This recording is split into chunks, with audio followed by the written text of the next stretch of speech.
Right, we're going to do a quick video on how I'm installing these KH Moments on this new Schlumpf Disc Hub, 125mm, but it's the same for any of the new ones. I've established that, yeah, using spacers is likely advisable, so we'll see, but I will be double checking this before I actually put these cranks on. Obviously be very careful not to jolt or jostle this thing, so I'm keeping this rested on my knee at the moment so that there's no danger of pressing into that. I have liberally greased the inside of this crank. It is a used crank, but I want to use them on this wheel. It might mean that this goes on a little easier perhaps, but we'll see. And I've also greased the axle. I'm already going to preempt that I need 2mm spacers, so I'm going to put one on now, and then I'm just going to take this and I'm literally going to double check it is the right, yeah, it's the right crank. I'm going to push that on by hand just to see how much space is left.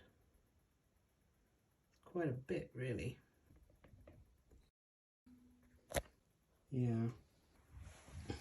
And then if we look down inside the crank, it's very difficult to film all this, but we want that crank to go all the way in, really, don't we? I'm going to stick with 2mm spacers because what I don't want to do is make them too proud. What I'm now going to do is, with that loosely pressed on, I'm going to turn the wheel over.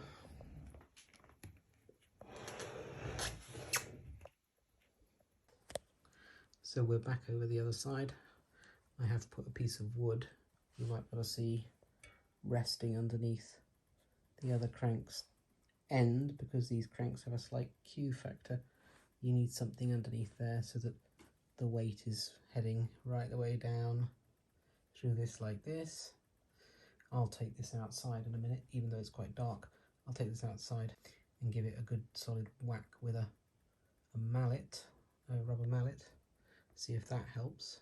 Now I've again greased this quite heavily, and the same with this. So I put the spacer on. So get that lined up. It's my least favourite job with these hubs for some reason. I get really nervous about it. So how much space do we have?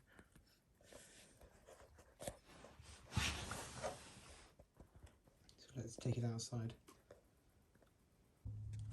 So here we are again, and I've got it really propped up on a large chunk of wood there, so that the crank isn't going to hit the ground, and that basically I can be confident that what I'm hitting here is going right the way through to the other crank as well, so they're kind of like doing both at the same time.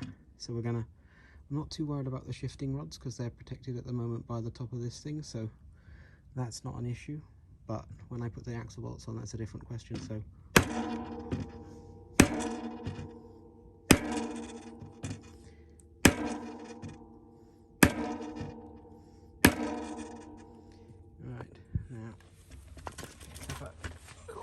let's see. I wonder if we can see anything in this light.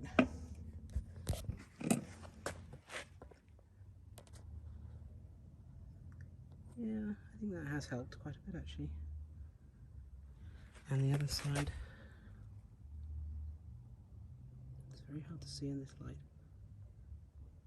but I think it has helped. I'll do it the other way around as well. Make sure that's okay. Make sure that's straight up and down, as it were.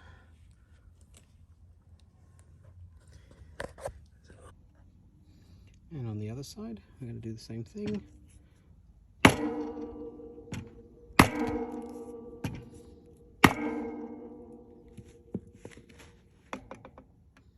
Okay. Right, let's go back inside. So this is the tool I use. I don't have a torque wrench, and in all honesty I'm not going to go very hard on it because I don't want to round out the bolts. So this is the Schlumpf tool there, and there's an interesting point. So we make sure that the shifting rod is all the way through, and you take one of these bolts, and I'm personally going to put a little bit of grease, a little bit of grease on the spline of it, and principally the sort of edge bit here, because I have a feeling that's where it gets a bit of friction, and I don't want that. I want it to slip so that it doesn't get stuck inside this bit. So I'm going to take that and we're going to thread that in very carefully.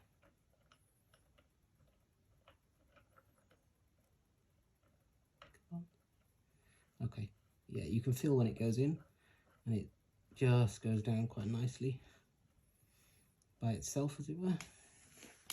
And then take this and just get it in nice and evenly. It's very smooth. Then take this out. Now, I've heard that this little springy rod never quite goes all the way in. Like you can get this in, and then there's always going to be a little bit of extra push to it, and that'll grow at the closer you get the bolt in, because what it's doing is obviously the bolt's going lower down, and then that rod has a bit of push spring to it. So with this, what I'm looking for is to see that this gap here with that spacer is closing off, and I'm going to go very slowly, and I'm going to also put a lot of pressure downwards as well as round, so that I keep this. I'll lift the camera up for this. So what I'm doing is I'm trying to make sure that that interface there is as snug as it possibly could be, and I'm going to keep the pressure down on it and pull it round very carefully. And I'm using just my wrist effort, so you know, if it rounds out like this, well, there's something wrong with it. So as I say, if I put any pressure on, it's pressure down to ensure that that's going in the right place. Oh, and I hate that noise. That's what I absolutely hate. But it's not rounded out. Okay. I don't even know what that noise is, but it makes me jump. It's like it doesn't like it. But we are making progress, I think. So I'm happy.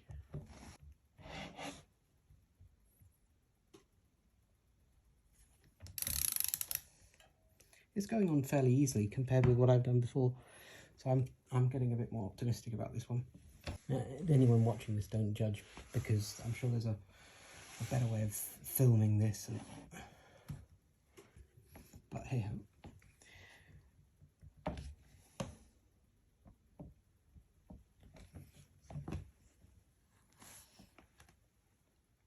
Well, and oh, it's probably my screwdriver that's doing that. Let's just take that out. Yeah, so you see that's where it's gone. It's already rounded out slightly, ever so slightly.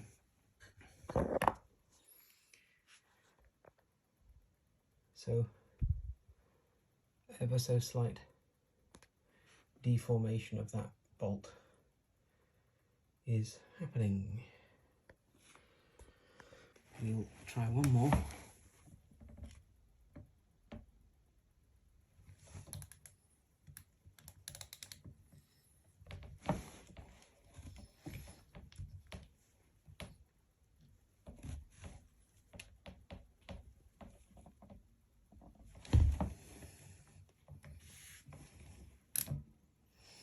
Now I don't even know if those cranks need to go any further really.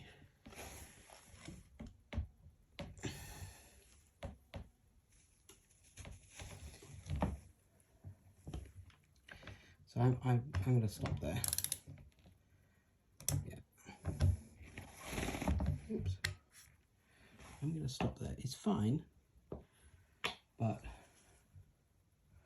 I want to see if the crank's actually on. If we zoom in,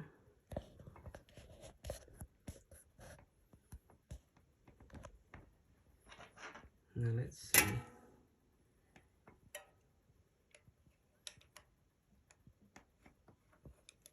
Do we have any movement? Very hard to tell. Me personally, I think they're fairly well on. I'll do the other side myself without videoing it, and then we'll come back. So we have some success.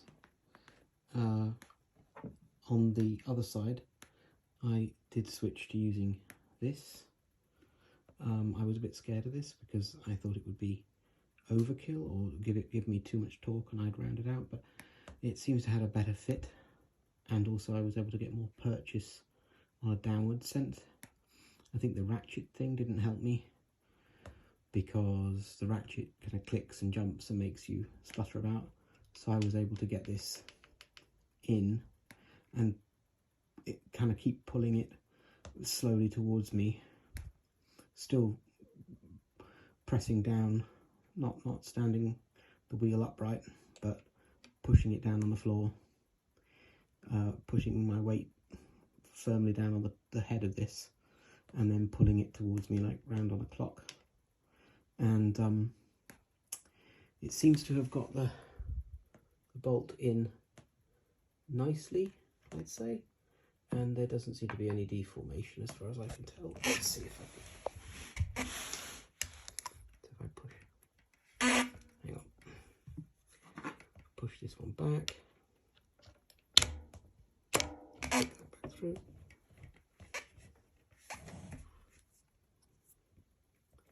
So yeah, I'd say that worked quite well. As you can see, this fits in quite nicely, but you have to make sure it's not pushed out by the spring of the rod. And this one doesn't want to tighten anymore, so I think it's pushing up against the spacer. The other side does still have a little bit of like what it feels like extra possibility to tighten, but I'm leaving that one because it has slightly deformed, and in the post I've got a pre-tightening bolt coming to me from America, so I'm going to wait for that because I might as well. After a ride or two on this, I'll be taking the shifting buttons out anyway and just checking they need tightening up. But as we can now see, I'm able to I've put the other shifting button in, so I'm able to put this one in.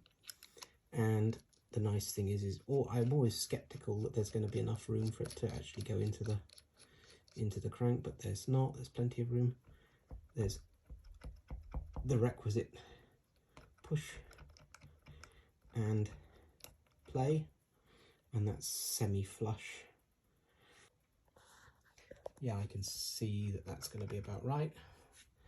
And then if we flip the wheel over, this is the gold one, and then we'll just tighten that in a bit because I prefer it to be like so. And then if I change that, there's still some play. I think that'll be okay. Maybe if I do manage to get the cranks on a little bit more, then I have a little bit more play behind the button. But for now, I'm going to tighten these shifting buttons up and get the brake on.